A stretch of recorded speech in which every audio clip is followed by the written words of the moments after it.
So you're trying to figure out which destination to travel to this year. Well, I think Copenhagen could be the perfect destination for you. Here's why.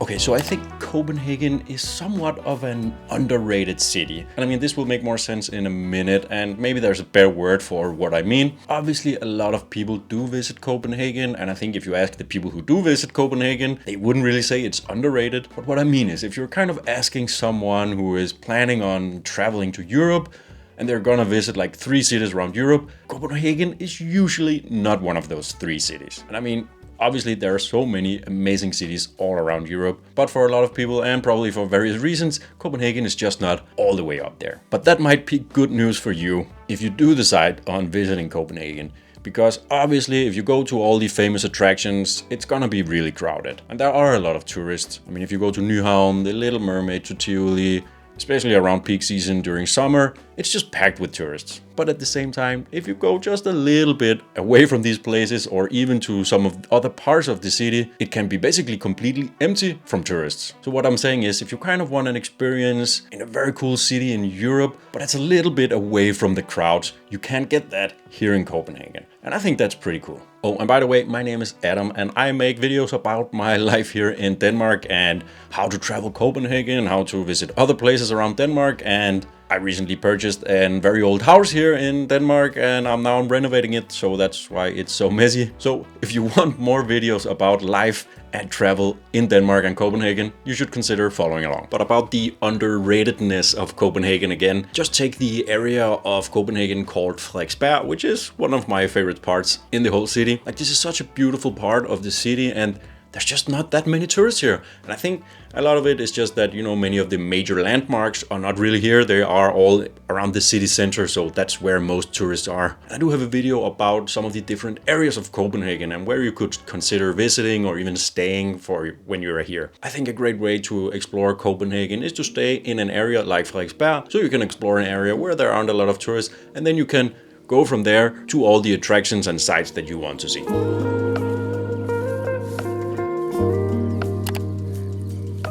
I also think Copenhagen is great because there's really a lot to do and a lot of different things to do. And that, again, if we compare to other major cities around Europe, I mean, Copenhagen is a very small city, but still a lot to do here. We have a lot of great museums, there are a lot of parks, and in general just a lot of cool green spaces to hang out. There's the zoo, is pretty cool. The architecture is really awesome.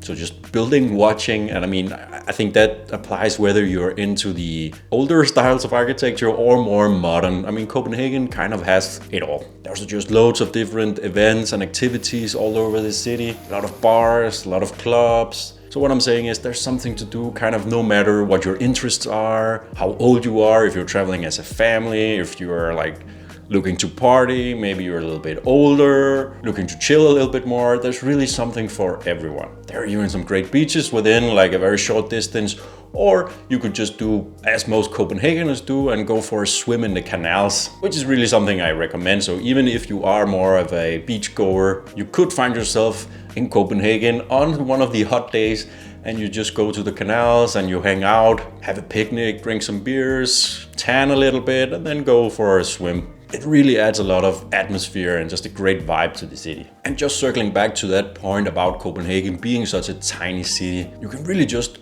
walk to all of these different things that you want to do, which in my opinion, again, is a great way to explore a city instead of just like taking a train or a taxi in between the different tourist destinations. You actually get to see everything in between. And again, if you are looking for some of the best things to do in Copenhagen, I have a huge video on just that. And again, the link is in the description.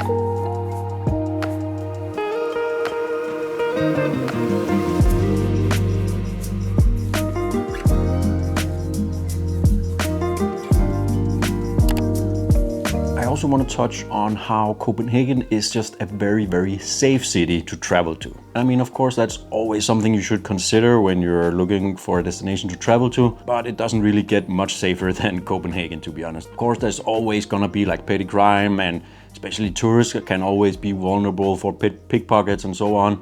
but generally it's very safe and there are not really a lot of scams or anything. And walking around the city is very safe, even at night. And going beyond that, it's really easy to travel with kids in Copenhagen and safe and to get around. And same, I guess, if you're perhaps a little bit older and you can't like walk around the city all day, there are a lot of other ways to get around the city easily.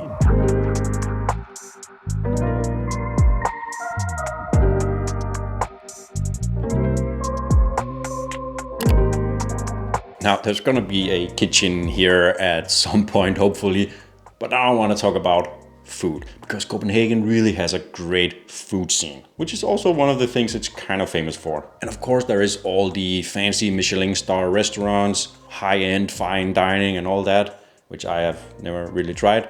But there's also everything in between, just a lot of good restaurants. And of course, amazing pastries that you should definitely try, and a lot of great coffee. The coffee scene in Copenhagen is fantastic as well. But I mean, Copenhagen is an expensive city, but I'm not gonna talk too much about money in this video. I have plenty of other videos where I do that and how to travel Copenhagen on a budget. But especially eating out in Copenhagen can get super expensive. But there are options as well to eat out on a budget. One of my favorites is this place where you go for a communal dinner in an old church. And usually it's other tourists going, but also a bunch of locals usually go there. And the food is pretty cheap and you get a cool experience as well. There's also quite a few, I guess, like food markets. Like there's Torvhallerne right in the middle of the city, which is pretty famous. Here you can also buy a lot of ingredients to take home, but there are also a lot of food served here. And one of my favorite spots, which is called Broens Gadekøkken, you know, it's kind of like street food vibe. It is,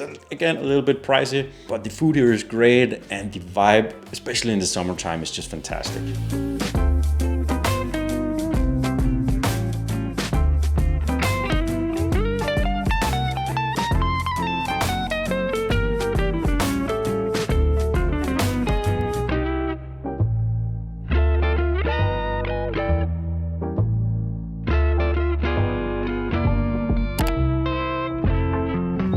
Let's talk about bicycles and in general getting around this city, because Copenhagen is really famous for being a very bike-friendly city. But one advice you'll often get if you're coming as a tourist is not to rent a bicycle in Copenhagen. Because us locals, we can really drive a little bit crazy, and then when there are tourists who are just kind of swirling around, not knowing the rules, it can sometimes get a little bit dangerous. But usually I don't agree with that tip. If you know how to ride a bicycle and you just spend like 10 minutes learning the rules on how to ride a bicycle in Copenhagen, you'll be fine.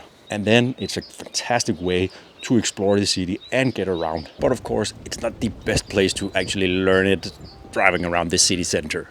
And as we talked about, of course, you can always walk around, especially in the city center. You can usually walk between most attractions. But if you want to go a little bit beyond that, out to some of the other areas like Frederiksberg, which we talked about, a bicycle is a great option. You can also do like bicycle tours, you know, with a tour guide that'll take you around to some very cool places. But public transportation in Copenhagen is also just really great. There are trains and metros and buses, and you can easily get basically everywhere you want to go. And usually you'll experience this when you arrive at the airport and you can just take the metro almost straight to your hotel. The one big gripe I do have with public transportation in Copenhagen is kind of how our like government and, you know, we really have like a green mindset. We want fewer cars on the road basically and more people to take public transportation. But at the same time, it's kind of expensive to use public transportation in Copenhagen, and they just keep raising the prices all the time.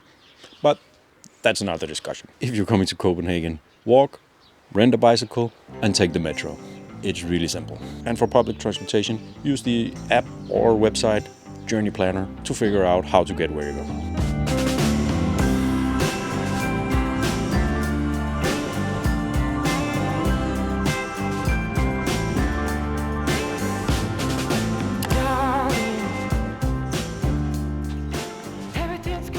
Also, I think all the touristy stuff to do in Copenhagen, you know, they're actually quite good. Like, I think it's normal to kind of experience this when you're going somewhere and, you know, there's an attraction that you have seen all your life and then you finally see it in person and it's just like seeing the Mona Lisa for the first time. It's a little bit underwhelming. But generally, most of the attractions in Copenhagen are just great. Like even going to Nyhavn in peak season, it's crazy crowded, but it's still beautiful and a great experience. And the same with Tivoli, Amalienborg, and a lot of the museums. Most of them are very good. I think the one where you could have a bit of a meh experience is The Little Mermaid. It can be a little bit underwhelming, I suppose. But really, all the famous touristy stuff is great. And then there's a lot of stuff, that is less famous, and that's also great. So back to the earlier point, a lot of great stuff to do in Copenhagen. Then I look at you, and I know I'll make it through. I think Copenhagen is just a great city to use, I guess, a little bit as a stepping stone to explore other parts of Europe or other parts in Denmark. There's actually quite a lot to do beyond Copenhagen. I mean, if you are traveling to other parts of Europe, most flights are pretty cheap and pretty short, so that's great. And if you want to explore more of Denmark, that's really another great thing about Denmark being a very small country. You can go on a lot of great day trips, and a lot of things outside of Copenhagen are just very close by. I mean, kind of for us Danes, when traveling, like an hour traveling is a long time. But still, there are a lot of cool places to see beyond Copenhagen.